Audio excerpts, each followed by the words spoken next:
A Deutsche Bundesbank report recently mentioned Ripple and XRP as innovations in the payment landscape for service providers. By the way, what does AI think about the speculative theory of the US Federal Reserve conducting a buyback of XRP? Moreover, billionaire pro-Bitcoin investor Mike Novogratz has expressed his newfound appreciation for XRP and Ripple. Finally, attorney John Deaton has slammed Senator Elizabeth Warren for violating her oath by not engaging in an actual oversight of the Securities and Exchange Commission. But the big question remains this: did Senator Elizabeth Warren really violate her oath? Stick with me till the end to find out more. If this sounds like something of much interest to you, be sure to check out this new video starting now. Hello everyone and welcome to our channel, where we talk about the latest updates on XRP and the cryptocurrency world in general. If this is your first time watching one of our videos, we happily send you a special welcome. We invite you to hit on the notification bell so you never miss another video. We are announcing that this channel has a giveaway of 200 XRP. To stand the chance of participating, all you have to do is simply subscribe to the channel, like this video and comment with the hashtag XRP, and the winner will be announced on the 15th of December. A recent report published by Deutsche Bundesbank, Germany's central bank, has highlighted Ripple's potential to disrupt the financial landscape. Released in July, the report broadly discusses innovation in the global financial system, noting, among other things, how the rise of distributed ledger technology and blockchain reduces friction for cross-border transfers. The Deutsche Bundesbank report cites Ripple as an example in a section discussing DLT-based money forms and infrastructure. In an apparent allusion to RippleNet, which Ripple recently rebranded as Ripple Payments, the central bank report acknowledged the efficiency at which the network brings together payment service providers. Precisely, the report cites Ripple Payments' ability to provide a recourse to bilateral credit relationships. Using its on-demand liquidity solution, Ripple extends credit to customers, allowing them to move funds without pre-funding as in the traditional finance world. The Deutsche Bundesbank article also mentions that customers may use XRP on the network. However, it acknowledges that the use of the cryptocurrency may entail legal, counterparty, and exchange rate risks. The report explained that Ripple's ongoing lawsuit with the United States securities regulator and XRP's volatile nature makes it less ideal for certain payment use cases. The latest development follows a pattern of praise for Ripple's innovation in the payment field by leading banks globally. In October, the Nigerian central bank cited Ripple in a report exploring CBDC and global payments. Similarly, in separate reports, the Bank of America and Deutsche Bank lauded Ripple as a solution to frictions facing global remittances. While the Bank of America edition focuses on payment innovation in the Asia-Pacific, Deutsche Bank's report explains how XRP provides the bridge for moving assets on the RippleNet. The foregoing acknowledgments evidently underline the relevance of Ripple's payment solution. It also hints at the potential for additional banking partnerships with a view to promoting the widespread adoption of Ripple's products. Please, do not forget to subscribe to our channel and also hit that notification bell to be the first person to get more updates about the latest happenings as regards to XRP. Exciting news for all crypto enthusiasts. You have the chance to win up to 55 USDT and an iPhone 15 in the BYBIT exclusive promotion. Here's how you can participate and maximize your rewards. First, sign up using my affiliate link and receive a welcome coupon of 20 USDT in the Rewards Center. Second, click Join Now in the event and deposit $100 or equivalent and get 15 withdrawable USDT and 3 tickets to win even more USDT. It is important you click Join Now before making the deposit. Third, make your first trade on BYBIT and earn an extra 10 USDT trading bonus in the Rewards Center by trading a volume of $500 within the first 15 days. Trade $10,000 in derivatives and receive an additional 10 withdrawable USDT. Remember, this applies only to users who have successfully completed the first deposit task. Don't miss out on this golden opportunity to boost your crypto portfolio and win fantastic prizes. Use my affiliate link to get started. Affiliate link is in the video description.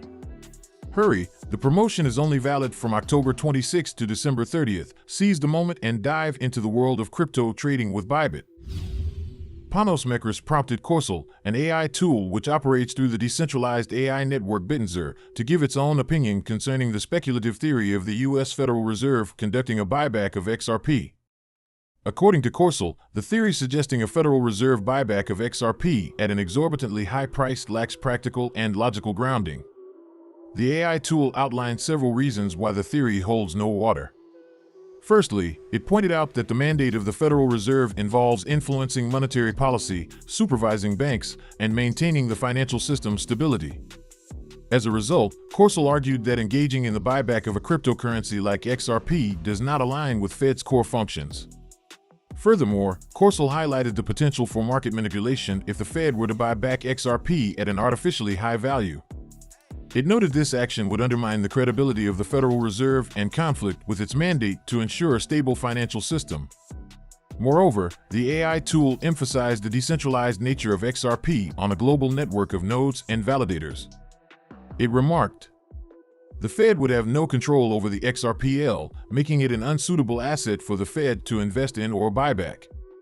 Meanwhile, Corcel raised a point on economic feasibility.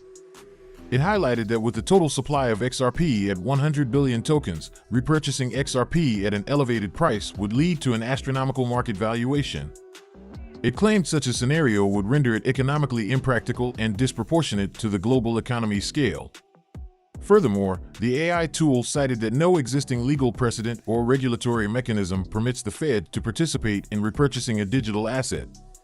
Ultimately, Corcel mentioned that global central banks, including the U.S. Fed, are investigating the development of central bank digital currencies.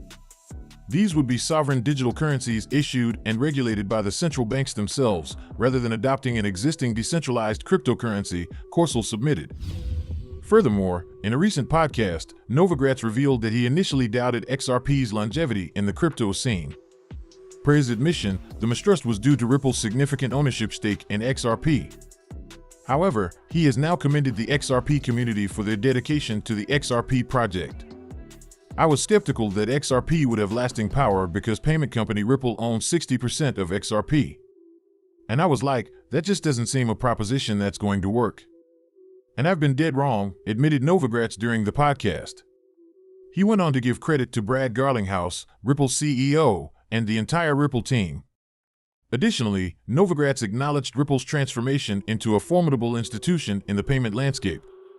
Furthermore, the pro-Bitcoin investor directly acknowledged the XRP army, highlighting the passionate community actively supporting and promoting the XRP ecosystem. Besides, he drew parallels between the XRP community's dedication and Bitcoin's, stating that both represent places for people to store value. In his words, "The XRP army is real, they care about their ecosystem and their coin. Yes, it's got a use case, but broadly, the use case is the same as Bitcoin. It's another place for people to want to store value." Mike Novogratz's recent acknowledgement of XRP has stirred significant attention from the XRP community. In a recent tweet, prominent XRP influencer Crypto Airy highlighted Novogratz's comment about XRP. A commenter to Crypto Airy's tweet sarcastically inquired whether Novogratz has now joined the ranks of XRP investors or if there is still confusion on his end about XRP's purpose for existence. Meanwhile, in the podcast, Novogratz pondered the broader question of how many crypto ecosystems can coexist, considering the current total market cap of the crypto industry running into trillions of dollars. He contextualized the crypto industry's size relative to global capital markets. In particular, he pointed out that despite the immense energy, human capital, podcasts, conferences, and research papers dedicated to the crypto space, it remains tiny in comparison. Novogratz humorously illustrated this point by envisioning a tug-of-war between all Apple employees and those in the crypto industry. Now to the big question of the day: did Senator Elizabeth Warren really violate her oath? Please, do not forget to subscribe to our channel and also hit that notification bell to be the first person to get more updates about the latest happenings as regards to XRP. Attorney John Deaton, the lawyer representing thousands of XRP holders in the SEC versus Ripple lawsuit, has leveled fresh misconduct allegations against U.S. Senator Elizabeth Warren. In a series of tweets, Attorney Deaton alleged that Senator Warren, who sits on the banking committee, violated her oath by not engaging in actual oversight of the SEC. Deaton's remarks come days after Warren made fresh attacks against crypto as part of her efforts to place a blanket ban on the emerging asset. In a December 8 CNBC Squawk Box interview, Warren claimed that illicit actors have continued to use crypto assets in terrorist financing and money laundering. Consequently, she urged the United States government to pursue a regulatory crackdown on crypto, including Bitcoin and Ethereum. Reacting, Attorney Deaton noted that Senator Warren violated her oath by conspiring with SEC Chair Gary Gensler. According to Deaton, the senator provided prearranged questions and answers to Gensler ahead of a congressional hearing. Attorney Deaton described Gensler's testimony as fraudulent and coached. He suggested that Senator Warren needs to go as there seems to be a conflict of interest in her approach to crypto regulations and her interactions with the SEC. Per Deaton, despite Warren being a major Bitcoin critic and sitting on the banking committee that oversees the SEC, she has never asked Gensler about his multiple meetings with embattled FTX founder Sam Bankman-Fried. Is she not asking certain questions because of her own ties to SBF's parents? SBF's father, Joe Bankman, wrote Warren's tax plan in 2016, Attorney Deaton quizzed. According to Deaton, Warren's inability to request the meeting notes raises questions about the effectiveness of her oversight. Furthermore, Attorney Deaton claimed that Warren neglected the concerns of ordinary citizens in favor of a broader political agenda. Per Deaton, over 600 XRP holders, who are Warren's constituents, urged her to inquire about the SEC regarding the Commission's lawsuit against Ripple.